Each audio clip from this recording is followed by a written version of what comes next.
இன்னைக்கு மாணவர்களுக்கு மத்தியில திருக்குறளை தமிழ்நாடு அரசு அதிகமாக கொண்டு போயிருக்காங்க. திருக்குறள் இந்த ஸ்கிரிப்ட்ல தான் இருந்துச்சா, இந்த மொழியில இப்ப தற்காலத்துல இருக்கக்கூடிய தமிழ் மொழியில தான் இருந்துச்சா அப்படின்ற ஒரு வினாக்கள் எழுப்பிக்கிட்டே இருப்பாங்க. எல்லா சொல்லுக்குமான பொருள் அப்படிங்கறதுல ஒரு கண்காரன்ஸா அவரோட மொழிபெயர்ப்புல பின்னாடியே பின்னிணைப்பா கொடுத்துக்காரு.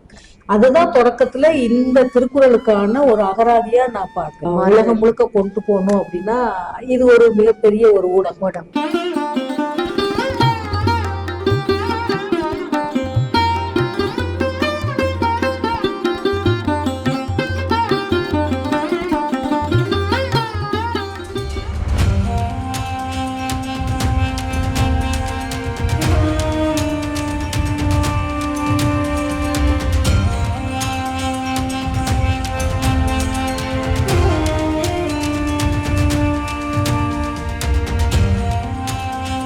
மண்மரபு நேயர்களே வணக்கம். இன்னைக்கு நாம எங்க வந்திருக்கோம் அப்படின்னா, உலகத்தமிழ் ஆராய்ச்சி நிறுவனத்துல இருக்கிற மேடம், அவங்க பேர் முனைவர் ஜானகி மேடம். அவங்க அயலக தமிழத்துறைக்கான ஒரு தலைவராக இருக்காங்க, பேராசிரியராகவும் இருக்காங்க. அவங்க கிட்ட ஏன் இன்னைக்கு நான் அவங்கள பார்க்க வந்தேன்னா, நம்ம திருவள்ளுவர் இந்த மாதம் திருவள்ளுவர் மாதம். திருவள்ளுவருக்காக நம்ம தமிழக அரசே எல்லா இடத்துலையும் திருவள்ளுவரை பத்தி கொண்டாடணும், பேசணும் அப்படிலாம் சொல்லியிருக்காங்க. மேடம் கிட்ட பேசிட்டு இருக்கும்போது அவங்க என்ன சொன்னாங்கன்னா, நாங்க கூட ஒரு ப்ரோக்ராம் பண்றோம் அப்படின்னு சொன்னாங்க. ஐயோ, அது ரொம்ப சிறப்பா இருக்குமே, நம்ம நம்ம மண்மரபு நேயர்களுக்கு திருவள்ளுவர் பற்றி சொல்லலாமே அப்படின்ட்டு. இலக்கியம் மட்டுமன்று, நமக்கு தொல்லியல் சார்ந்த பல தடயங்கள் நமக்கு கிடைச்சிருக்கு திருக்குறளை பற்றி. ஸோ அதை தொடர்பாக நம்ம பல செய்திகளை நம்ம மேடத்தோட முனைவர் ஜானகி மேடத்தோட நம்ம பேசிக்கலாம். வணக்கம் மண்மரபு நேயர்களுக்கு வணக்கம். நான் உலகத்தமிழ் ஆராய்ச்சி நிறுவனத்தில் உதவி பேராசிரியராக இருக்கேன், அயல்நாட்டு தமிழர் குலத்தில். இந்த மாதம் தமிழ்நாடு அரசு திருவள்ளுவர் மாதமாக கொண்டாடுவதற்காக அறிவிக்கப்பட்டுள்ளது. நான் ஏன் என்னை இவங்க நேர்காணல் பண்ணுறாங்க அப்படின்னா, உலகத்தமிழ் ஆராய்ச்சி நிறுவனத்தில் திருக்குறள் ஓவிய காட்சி கூடத்தின் பொறுப்பாளராகவும் நான் இருக்கேன். இந்த திருவள்ளுவர் ஆண்டு முன்னிட்டு திருக்குறள் நாங்கள் உலகத்தமிழ் ஆராய்ச்சி நிறுவனத்தில் ஒவ்வொரு திங்களும் அறிஞர்கள் அவயம் அப்படின்ற ஒரு நிகழ்வு நடந்துட்டு இருக்கு. தொடர்ந்து தமிழ் இலக்கியம், அகராதி மற்றும் பயன்பாட்டு தமிழ், மொழியியல், இலக்கணம் தொடர்பான பொருள்களை அடிப்படையாக கொண்டு அறிஞர்கள் அவயம் மாதந்தோறும் நடந்துகிட்டு இருக்கு. இந்த மாதம் அரசு அறிவிப்பின்படி உலகத்தமிழ் ஆராய்ச்சி நிறுவனம் எங்களுடைய தலைவர் அவர்கள் திரு ஆர் பாலகிருஷ்ணன் ஈயாப்பா பணி நிறைவு அவர்களோட தலைமையில அறிஞர்கள் அவயம் திருக்குறள் நிகழ்ந்தனவும் நிகழ வேண்டியனவும் என்ற பொருண்மையில தான் அறிஞர் அவயம் 28ஆம் தேதி நடக்க போகுது. இந்த அறிஞர்கள் அவயத்துல பல்வேறு துறைகள் சார்ந்து பல்வேறு அறிஞர்கள் திருக்குறளை தொடர்ந்து ஆய்வு செய்து கொண்டிருக்கின்ற பல அறிஞர்களை வரவழைத்து இந்த நிகழ்வு நம்ம அறிஞர் அண்ணா நூலகத்துல நடக்க போகுது. இந்த அறிஞர் அண்ணா நூலகத்தில் நடக்கிறதுக்கு 12க்கும் மேற்பட்ட இந்த தற்காலத்துல இருக்கக்கூடிய நம்மளோட இளம் தலைமுறையினருக்கும் சரி, அடுத்து வரக்கூடிய தலைமுறையினருக்கும் சரி, இந்த திருக்குறள் எந்த அளவுக்கு அவங்களுக்கு உலக வாழ்க்கையில அவங்களோட வாழ்க்கையில எந்த அளவுக்கு பயன்பாடுடையதா இருக்கு, அவங்களை நேர்படுத்துவதற்கும் அவர்களை சீர்படுத்துவதற்குமான ஒரு மிகப்பெரிய ஒரு கருவி நூலாக இருக்கிறது இந்த திருக்குறள். இந்த திருக்குறளை மையமாக வைத்துதான் நம்ம இந்த அறிஞர் அவயம் அப்படின்ற ஒரு கான்செப்டை நம்ம கொடுக்குறோம். இந்த அறிஞர் அவயம், இந்த திருக்குறள் ஏன் நம்ம உலக மக்களுக்கெல்லாம் கொண்டு போகணும் அப்படின்னா, மிகப்பெரிய உயரிய கருத்துக்களை கொண்ட இனம், மொழி, மதம் சார்ந்து இல்லாமல் அதை கடந்த உலக மக்களுக்கெல்லாம் ஒரு கருத்தை சொல்லக்கூடிய ஒரு நீதி இலக்கியமாக இந்த திருக்குறள் விளங்குவதனால இதை உலக மக்கள் எல்லாமே கொண்டாடணும். திருவள்ளுவர் தினத்தை ஒட்டி தான் கொண்டாடுறோன்றதை தவிர்த்து உலக நாடுகள் எல்லா இடத்துலையுமே இன்னைக்கு திருக்குறள் ஆய்வறிக்கைகள் இருக்கு, திருக்குறள் ஓவியங்கள் இருக்கு, திருக்குறள் சிலைகள் இருக்கு. உலகெங்கும் தமிழர்கள் எங்கெங்கெல்லாம் வாழ்றாங்களோ அத்தனை இடங்கள்லையும் திருக்குறள் திருக்குறளையும் திருவள்ளுவரையும் கொண்டாடப்பட்டு வருகிறார். இந்த சூழல்ல, இந்த காலகட்டத்துல இந்த உலக மக்களுக்கு நம்ம திருக்குறளை எப்படி நம்ம தொழில்நுட்பங்கள் இருக்கு இல்லைங்களா, இந்த தொழில்நுட்பத்திற்கும் எப்படி இந்த திருக்குறளை பயன்படுத்தலாம், இந்த திருக்குறளை பயன்படுத்தி, அதாவது தொழில்நுட்பத்துல பயன்படுத்தி உலக மக்களுக்கு அடுத்த ஒரு சந்ததியினருக்கு எப்படி கொண்டுட்டு போலான்ற ஒரு முக்கியமான தளத்தை அடிப்படையாக கொண்டு, ஏன்னா மாஸ் மீடியான்றது இன்னைக்கு சோசியல் மீடியா அப்படின்ற விஷயம் வந்து இளைஞர்களுக்கு மிக நேரடியாக தகவலை கொண்டு போகக்கூடிய ஒரு விஷயமா இருக்கு. அந்த விடயங்களையும் வைத்து இந்த தொழில்நுட்பத்தையும் அடிப்படையாக வைத்து கொண்டு திருக்குறளை எப்படி அடுத்த தலைமுறை கொண்டு போகலாம் அப்படிங்கிறது. இப்போ குறிப்பா சொல்லணும் அப்படின்னா தொடக்க காலத்துல இருந்து அதிகமான மொழிபெயர்ப்புகள் திருக்குறளுக்கு வந்திருக்கு, அதிகமான உரைகள் வந்திருக்கு. ஏன்னா பைபிளுக்கு அடுத்தபடியா வந்து திருக்குறள் தான் அதிக மொழிகள்ல வந்து மொழிபெயர்ப்பு நடந்திருக்குது அப்படின்ற ஒரு மூன்றாவது இடத்துலதான் இருக்கு. உலகத்திலேயே மூன்றாவதாக தான் மொழிபெயர்க்கப்பட்டது. அறிவியல் பூர்வமாக நம்ம இங்க ஆராய்ந்தோம் அப்படின்னா திருக்குறளை வந்து எல்லா துறைகளுக்கும் கொண்டு போகலாம். சட்டம் அப்படிங்கிறது இப்ப நீதித்துறைக்கும் கொண்டு போகலாம். சட்டத்துறைன்றது இப்ப நீதித்துறை கொண்டு போறதும் இல்லாம இப்ப அரசியல் சார்ந்த நிர்வாகம் சார்ந்த துறைக்கும் கொண்டுட்டு போகலாம், கல்வெட்டியல் துறைக்கும் கொண்டுட்டு போகலாம். இப்ப கல்வெட்டிலே வந்து அதிகமான குறள்கள் வந்து இடம்பெற்றிருக்கு. எல்லிஸ் காலத்துல வந்து அவர் திருக்குறளை கல்வெட்டில் பதிச்சிருக்காரு. வான் சிறப்பு, அதாவது மழையோட இன்றியமையாமை குறித்து அவர் பண்ணியிருக்காரு. இப்போ இங்க ஏற்கனவே பல ஆய்வு நிறுவனங்கள், சாப்ட்வேர் கம்பெனிகள் வந்து நமக்கு திருக்குறளை அடுத்த தலைமுறைக்கு கொண்டு போறதுக்கு இந்த தொழில்நுட்பத்தை எப்படி பயன்படுத்தலாம் அப்படிங்கிறதுக்கு நிறைய விளையாட்டுகள் 25க்கும் மேற்பட்ட விளையாட்டுகளை, திருக்குறள் சார்ந்த விளையாட்டுகளை புதிர்ன்றது மாதிரி வார்த்தை விளையாட்டு, சொல் விளையாட்டு, திருக்குறள் 25க்கும் மேற்பட்ட விளையாட்டுகளை வச்சு உருவாக்கியிருக்காங்க. நிறைய அந்த ஆப்னு சொல்லக்கூடிய மென்பொருள் இருக்கு இல்லைங்களா, இதெல்லாம் சாஃப்ட்வேர் இதெல்லாம் உருவாக்கியிருக்காங்க. இன்னைக்கு மாணவர்களுக்கு மத்தியில வந்து திருக்குறளை தமிழ்நாடு அரசு அதிகமாக கொண்டு போயிருக்காங்க. விருதுகள் கொடுக்குறாங்க. ஆய்வு பண்ணவங்களுக்கு வந்து ஆய்வறிஞர் அந்த விருதுகள், திருவள்ளுவர் விருது கொடுக்குறாங்க. மாணவர்கள் வந்து திருக்குறளை ஒப்புவிக்கிறவங்களுக்கும் மாணவர்களை ஊக்கப்படுத்தும் விதமா இப்ப நம்ம திருக்குறள் ஓவிய காட்சி கூடம், நம்ம உலகத்தமிழ் ஆராய்ச்சி நிறுவனத்திலே வந்து திருக்குறள் ஓவிய காட்சி கூடம், மிக அழகான காட்சி கூடம் ஒன்று இருக்கு. அதுக்கு வெளிநாடுகள்ல இருந்தும் உள்நாடுகள்ல இருந்தும் அதிகமானவர்கள் வந்து பார்த்து பயன்படுறாங்க. ஏன்னா காட்சிக்கு எளியன் அப்படிங்கிறது அந்த கண்ணோட்டம், திருவள்ளுவர் சொன்ன கண்ணோட்டம் அப்படின்ற ஒரு அதிகாரத்துக்கே வந்து வலு சேர்க்கும் வகையில வந்து இந்த காட்சி கூடம் ரொம்ப அருமையா இருக்கு. நீங்க சொன்ன மாதிரி மேடம், நம்ம தொல்லியல் துறை கூட கல்வெட்டுகளை, தமிழி கல்வெட்டுல நீங்க தானே நம்ம இங்க உலகத்தமிழ் ஆராய்ச்சி நிறுவனம் தான் 1330 குறளையும் வந்து பதிப்பிச்சு அவங்க வந்து தமிழ் எழுத்துல எழுதி நீங்க பண்ணிக்கலாம். நீங்க முன்னெடுத்து நீங்க செஞ்சது அது புத்தகமாவும், அதான் நீங்க சொன்னாங்க ஹார்ட் காப்பியா எல்லா இடத்துலயும் விற்பனை அதிக அளவுல போகுது.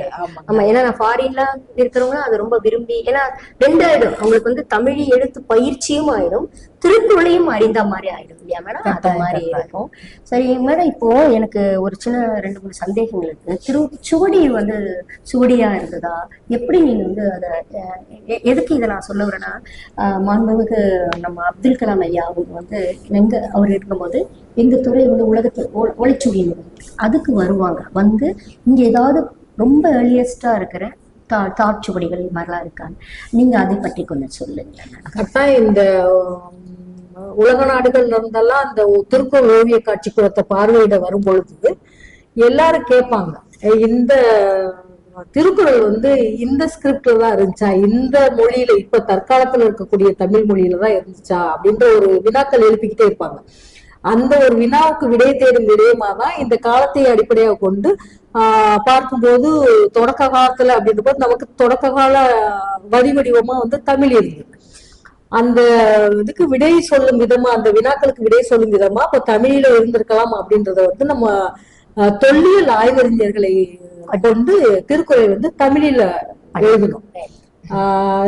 தொல்காப்பியத்தை எப்படி நம்ம முன்னெடுத்திருக்கோமோ அதே அளவுக்கு இப்ப திருக்குறள் வந்து தமிழில வந்திருக்கு அப்படிங்கிறத மக்களுக்கு உணர்த்தணும். ஏன்னா இந்த தற்கால தமிழ் மொழியில இல்ல, தொடக்க காலத்துல இருக்கக்கூடிய தமிழ் வரி வடிவத்துலதான் வந்து திருக்குறள் இருந்திருக்கணும் அப்படின்றத அடிப்படையை கொண்டு தொல்லியல் அறிஞர்களான பேராசிரியர் வசந்தி அம்மையார், பேராசிரியர் பூங்குன்றன், பேராசிரியர் குழந்தைவேலன், பேராசிரியர் ஜீவா, பேராசிரியர் முருகன் இவர்களை குழுவா கொண்டு நம்ம உலகத்தமிழ் ஆராய்ச்சி நிறுவனத்தின் வெளியீடாகவே திருக்குறளை தமிழில எழுதி வெளியிட்டிருக்கோம்.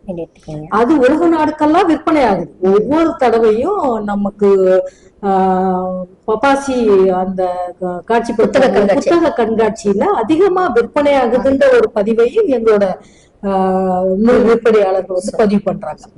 எனக்கு ஒரு சந்தேகம் மேடம். நீங்க நாம அன்னைக்கு ஏதோ பேசிட்டு இருக்கும்போது 1812 தான் வந்து தாள் ஓலைச்சுவடிகள்லாம் வந்து தாள் பதிப்பாக வந்ததாக ஏதோ எங்கேயோ ஒரு செய்தி நான் படிச்சேன்.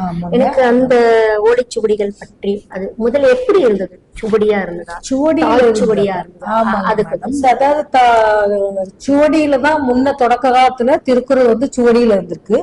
முதல்ல 1812 தஞ்சை ஞான பிரகாசம் அவர்களாலதான் வந்து அச்சுக்கு கொண்டு வந்து 1812 வந்து தொடக்கத்துல முதல் திருக்குறள் அச்சுப்படியாக நூல் வெளிவருது. அதற்கு பின்னாடி அதற்கு முன்னாடி எல்லாம் திருக்குறள் வந்து தாழ்ச்சுவடியாகவும் ஓலைச்சுவடியாக வந்திருக்கு. இன்னைக்கு இந்த தாழ்ச்சுவடிகளும் ஓலைச்சுவடிகளும் நம்ம உலக தமிழாராய்ச்சி நிறுவனத்துல இருக்கு, செம்மொழி நிறுவனத்துல இருக்கு, ஊவேசா நூலகத்துல இருக்கு, அரசு நம்ம கீழ்திசை சுவடி நூலகத்துல இருக்கு. இப்படி பல்வேறு இடங்கள்ல வந்து திருக்குறள் சுவடியாகவும் தாழ்ச்சுவடியாகவும், அதாவது ஓலைச்சுவடியாகவும் தாழ்ச்சுவடியாகவும் இருக்கு. இந்த காலகட்டம் 1812 முதலாக அச்சுக்கு வருது. தஞ்சை ஞான பிரகாச அவர்களால வெளிவரும். தொல்லியல் சார்ந்து நம்ம பேசிட்டே இருந்தீங்க மேடம். இங்க ஐராவத மகாதேவன் ஐயா இருந்தார். அவரு வந்து ஒரு ஆவண காப்பகத்துல ஒரு காயின் பார்த்தாராம். அது வந்து எல்லிஸ் வெளியிட்ட காய். ஆனா அந்த 4 காசு தான் இருக்குன்னு சொல்றாரு. எனக்கு வந்து இப்போ எல்லிஸை பத்தி கொஞ்சம் செய்திகள் இருந்தா சொல்லுங்க. கரெக்டாக வந்து எல்லிஸ் வந்து நமக்கு சென்னைக்கு வந்து கலெக்டராக வரும்பொழுது, அதாவது இந்திய ஆட்சி பணியாளராக வரும்பொழுது, அந்த காலகட்டத்துல இருந்து அவரோட காலகட்டத்துல பஞ்சம் நிலவி இருக்கு, வறுமை நிலவி இருக்கு, நீர் ஆதாரம் வந்து ரொம்ப குறைவா இருந்திருக்கு.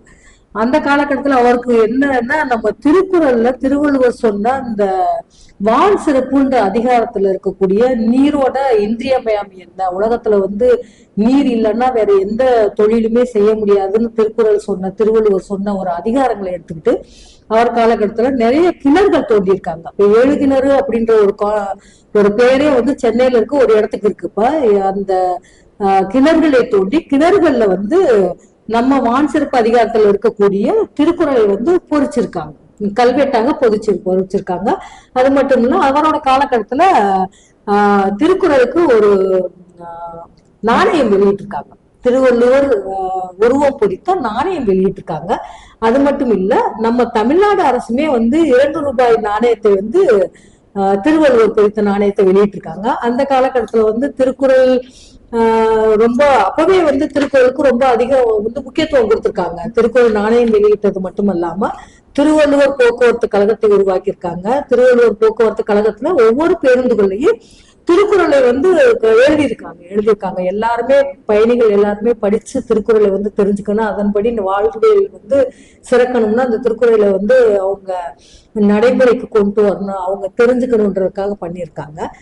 அது மட்டும் இல்ல, நமக்கு அரசு சார்ந்த பல்வேறு நிகழ்வுகளை வந்து அப்போ முன்னெடுத்திருக்காங்க. பேரறிஞர் அண்ணா அவர்கள் வந்து பாத்தீங்க அப்படின்னா திருக்குறளுக்கு வந்து முக்கியத்துவம் கொடுக்கணும், திருக்குறளை வந்து பல களங்களுக்கு கொண்டு போகணும், பல அறிவியல் துறைக்கு கொண்டு போகணும், அதை ஒரு ஆராய்ச்சியாவே உருவாக்கணும் அப்படின்றதுக்காக அண்ணாமலை பல்கலைக்கழகம்,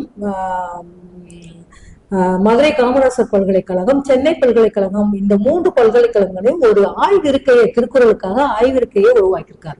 மிகவும் சிறப்பு. நீங்க இப்ப சொல்லும் போது பார்த்தா திருவள்ளுவர் யூனிவர்சிட்டி கூட இருக்கு மேடம். ஆமா, திருவள்ளுவர் யோசிச்சேன். அவன் நீங்க சொல்ல காயின் வெளிப்பட்டாங்க சொன்னீங்க. நான் பார்க்கும்போது என்ன பண்ணிருக்காங்கன்னா 1960 15 பைசா ஸ்டாம்ப் வெளியிட்டு இருக்காங்க. அவருடைய 15 பைசா அஞ்சல் தலை வெளியிட்டு. எங்களை பொறுத்த வரைக்கும் எங்களுக்கு காசுதான், தங்க காசு, 4 காசு. அது இப்ப எங்க இருக்கு அப்படின்னு சொன்னாக்க மகதன் ஐயாவே எழுதியிருக்காங்க, 20 மகதன் எழுதியிருக்காங்க. ஒரு பேரறிஞர், துல்லியல் பேரறிஞர். அவர் எழுதியிருக்காரு. என்ன எழுதியிருக்காருன்னா, இங்க ஆவணக்காப்பத்துல அதுதான் ரெக்கார்டு தான் இருக்கு. 2 காசு வந்து லண்டன்ல அவங்க கிட்ட இருக்கு, 2 காசு வந்து நம்ம கல்கட்டால இருக்கிற இந்திய அருங்காட்சியகத்துல இருக்கு. தங்க காசு மோஸ்ட்லி தங்க காசெல்லாம் அங்கதான் வச்சிருப்பாங்க. சோ அதனால இது வந்து ஒரு செய்தியாக நம்ம எல்லாம் கட்டலாம். அப்போ இருக்கக்கூடிய அந்த காசு, தங்க காசு இப்ப இந்திய கண்காட்சியில இருக்கு, தொழில் துறையில இருக்கு, வெளிநாட்டுல இருக்கு அப்படின்னா அந்த காசுகளை கூட இங்க நம்ம எடுத்துட்டு வர்றதுக்கு கூட அரசு முன்னெடுத்தா இல்ல அது ஐயா கூட சொல்லியிருக்காரு. என்னன்னா ஒரு காசை நம்ம வந்து பாரோ பண்ணி கூட கொண்டு வந்து இங்க வந்து அங்க லண்டன்ல போய் கட்டலாம் அப்படிங்கிற மாதிரி அரசு அதை முன்னெடுத்தா கூட ரொம்ப நல்லாதான் இருக்கும். ஏன்னா அது வந்து எப்படி அந்த உருவம் இருந்தது. ஏன்னா இப்ப அந்த அவ எல்லிஸ்ல யோசிச்சது. இப்ப நம்ம அப்படிதான் யோசிக்கணும். ஒவ்வொரு காலகட்டத்துல ஒருத்தர் ஒரு திருவள்ளுவர் வந்து வேற மாதிரி யோசிப்பாங்க. சரிங்க மேடம், நான் உங்ககிட்ட இன்னும் ஒரு சில கேள்விகள். இந்த உரையாசிரியர்கள் பற்றி கொஞ்சம் சொல்லுங்க. கட்டாயங்க. தொடக்க காலத்துல வந்து 11 உரைகள் அப்படின்ற 10 உரையாசிரியர்கள் வந்து தருமர், தாமத்தர், நச்சர் போன்ற 11 உரை அப்படின்னு ஒரு பாடலாகவே ஒரு 10 உரையாசிரியர்கள் வந்து ஒரு இலக்கியம் குறிப்பிட்டிருக்கு. அந்த 10 உரையாசிரியர்கள் வந்து முதல் தொடக்க காலத்துல உரை எழுதியிருந்தாங்க. அதற்கு பின்னாடி வந்த காலகட்டங்கள்ல பாத்தீங்க அப்படின்னா இந்த காலகட்டம் வரைக்கும் பாத்தீங்கன்னா 900 உரையாசிரியர்கள் வந்து இன்னைக்கு வந்திருக்காங்க அப்படின்னு சொல்றாங்க.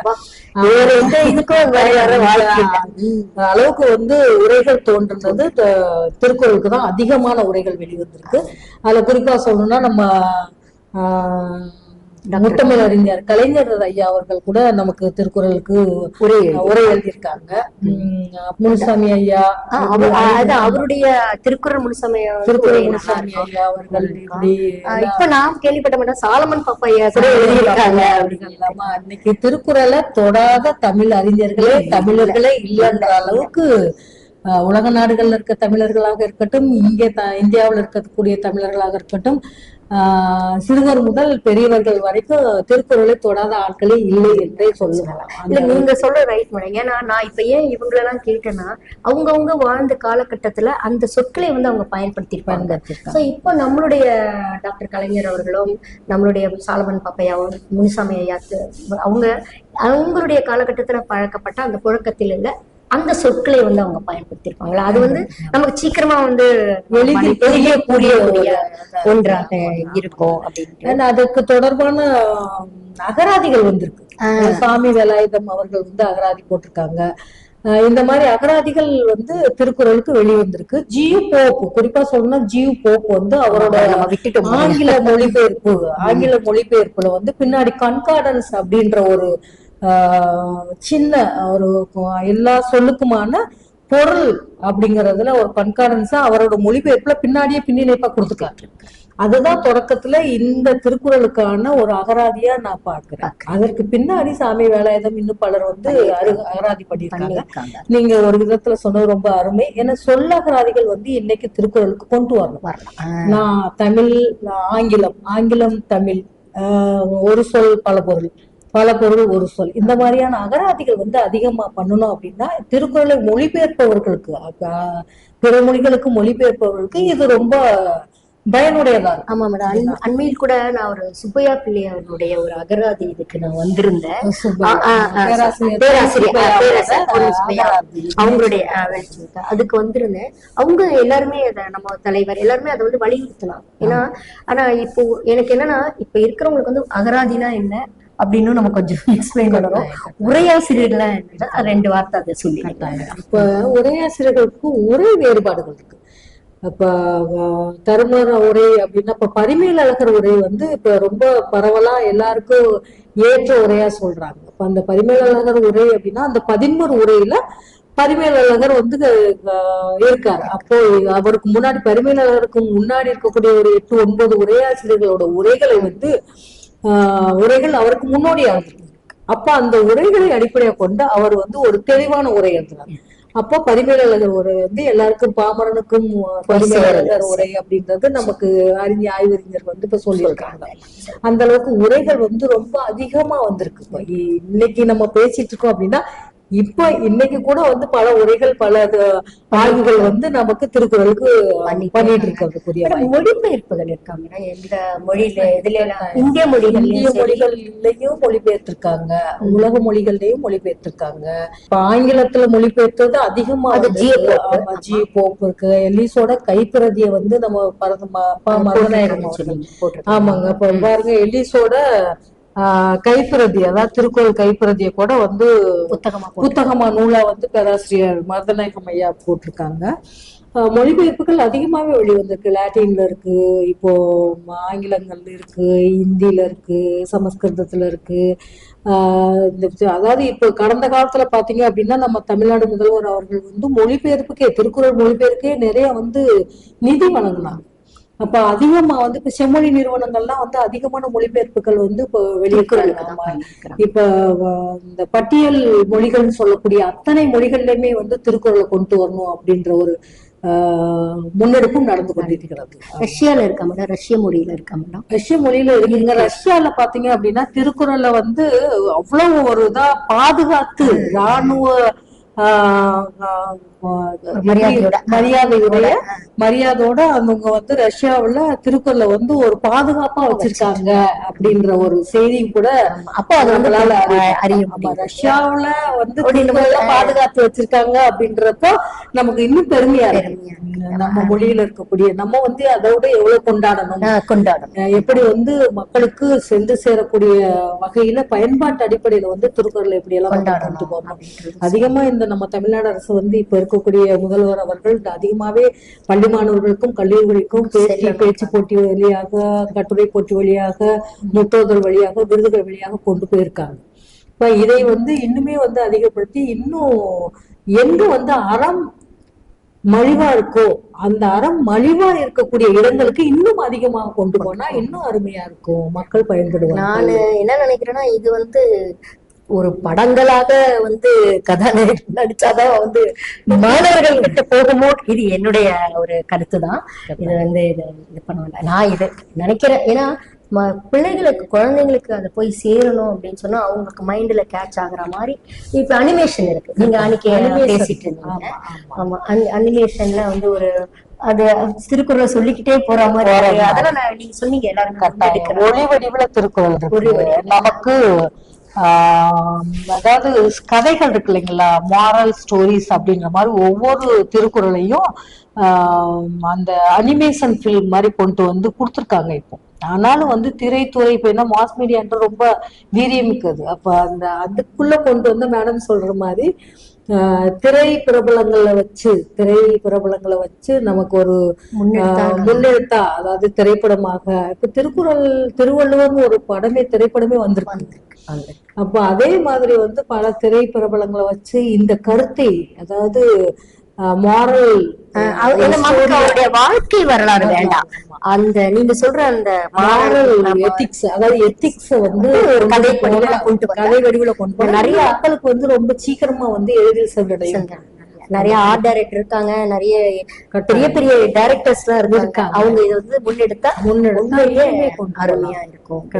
உங்களோட இது நீங்க இப்ப அனைத்துமே நீங்க பேசும்போது எனக்கு கட்டாயம் நீங்க சொன்ன விதம் பாத்தீங்க அப்படின்னா திரைப்பிரபலங்கள் கொண்டு போனா இன்னுமே வந்து மக்களுக்கு, இளைஞர்களுக்கு வந்து அதிகமாக சென்றடையும் அப்படிங்கிற ஒரு கான்செப்ட் வைஸ், அதாவது திருக்குறளோட நீதி, அதாவது உலகம் முழுக்க கொண்டு போகணும் அப்படின்னா இது ஒரு மிகப்பெரிய ஒரு ஊடகமா இருக்கும். இந்த ஊடகம் வெகுசன ஊடகங்களுக்கு கொண்டுட்டு போனோம், திரைப்பிரபலங்களால, திரை நட்சத்திரங்களால கொண்டுட்டு போனோம் அப்படின்னா மக்களுக்கு எளிதாக சென்றடையும். நமக்கு இப்படி பேசிட்டு இருக்கும்போது நீங்க சொன்னீங்க அதிகமான நூல்கள் வந்து திருக்குறளுக்கு தான், அதிகமான மொழிபெயர்ப்பு நூல்கள், அதிகமான மொழிபெயர்ப்பு மட்டுமன்று அதிகமான ஒரு அகராதி வருது, அதெல்லாம் வந்து இது நீங்க எப்படி வந்து வகைப்படுத்துவீங்க, இல்ல பாகுபாடுபடுத்துவீங்க? கட்டாயம் மேடம், கட்டாயமா. ஏன்னா அதிகமான நூல்கள் வந்து இதுக்கு வருது அப்படின்றப்ப நம்ம அந்த நூல்களை வந்து ஒரு தொகுத்து அதை பகுக்கலாம். எப்படி பகுக்கலாம் அப்படின்னா, சட்டம் சார்ந்து திருவள்ளுவரும் திருக்குறளும் சட்டமும், திருக்குறளும் நீதியும் அப்படின்ற ஒப்பாய்வுபடுத்தலாம். இப்ப திருவள்ளுவரும் சாக்ரட்டிஸும், திருவள்ளுவரும் காந்தி மகானும் அப்படின்னு நம்ம ஒப்பாய்வு நூல்கள் சொல்லலாம். இன்னும் ஒண்ணு திறனாய்வுகள் பண்ணலாம். என்ன இப்ப பெண்ணியம் சார்ந்து பேசும் பொழுது திருவள்ளுவர் சொன்ன பெண் வந்து சரியானதா, இந்த காலகட்டத்துல இருக்க பெண்களுக்கு வந்து பொருந்துமா, அப்ப பெண்ணியம் சார்ந்து பார்க்கலாம். அப்படியான ஒப்பாய்வுகள் பண்ணலாம், திறனாய்வுகள் பண்ணலாம்.